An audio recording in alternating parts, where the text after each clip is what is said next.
नाजरीन, आप देख रहे हैं आली न्यूज़ में आपका मेज़बान चौधरी फजल रहमान। पाकिस्तान के ज़ेर इंतज़ाम कश्मीर के ज़िला भिमर की तहसील समानी का बंडाला और उसका इलाका कहावलियाँ में बिल्कुल ज़ीरो लाइन से चंद मीटर के फासले पर महरी का गुड़ा इस मकाम का नाम है जहां हम बैठे हैं।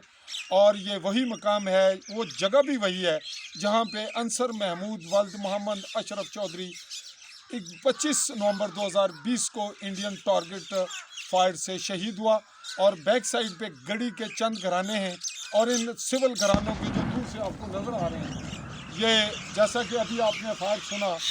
और सलीम साहब, आप यहीं तशरीफ रखें, दोबारा बैठे।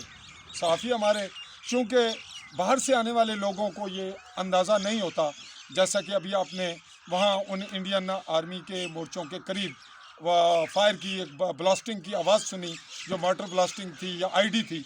तो नाजरीन, हम बात को इसलिए जारी रखेंगे कि मैं मकामी हूँ, मेरा घर निहाला बॉर्डर पे है, यहाँ मेरा भांजा है ये, तो हमें इन हालात का इदराक भी होता है और हौसला भी। तो बात को आगे बढ़ाते हैं कि नाजरीन, उस तनाजुर में जब यहाँ पे आए रोज़ ये 74 साल से सिलसिला जारी है, तो यहाँ जो सहाफ़ी आ जाएँ, इससे पहले भी इन्हें मौका मिलता है, लेकिन कभी कभी जब हालात संगीन होते हैं, जैसा कि अभी ये वाक़या हुआ, तो इस दौरान एक पूरा विजन चेंज हो रहा है। और 5 अगस्त 2019 के जो वाक़या हुआ, इंडियन आर्मी ने जो वाक़या किया, उसके बाद से हमारे लोगों की सोच और रवैये में चेंजिंग है।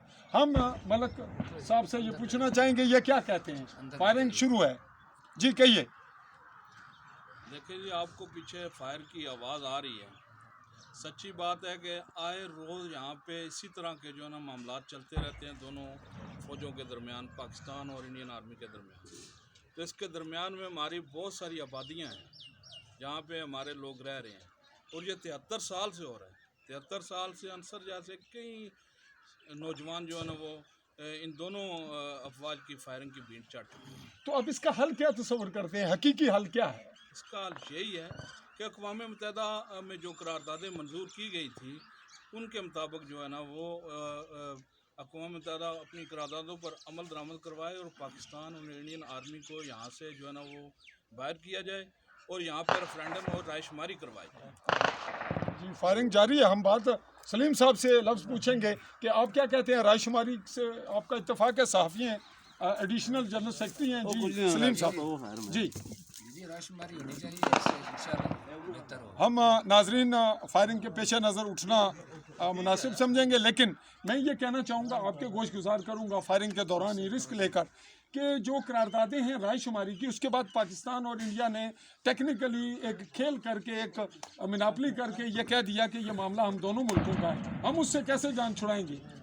दोनों मुल्कों के दरमियान नहीं है, ये कश्मीरियों का, ये 1 करोड़ 20 लाख से ज़ायद कश्मीरियों की ज़िंदगियों का मामला। इसको स्टैंड किसने करना है? कश्मीरियों ने खुद करना है या इंडिया पाकिस्तान करते रहेंगे? नहीं, ये कश्मीरियों को खुद करना चाहिए। खुद करना है जी नाजरीन, कश्मीरियों को खुद फैसला करना है। और इसके लिए हमारे इस बच्चे का खून, शायद और लोगों का खून भी है, लेकिन ये खून कुछ और आगे बढ़ा रहा है तहरीक आज़ादी को और दीगर लोगों की कुर्बानियों को सेव करने के लिए। फायरिंग का सिलसिला आप सुन रहे हैं, आवाज़ आ रही है, हमें भी यहाँ ख़तरात मौजूद हैं और डायरेक्ट यहीं पे हिट होती है।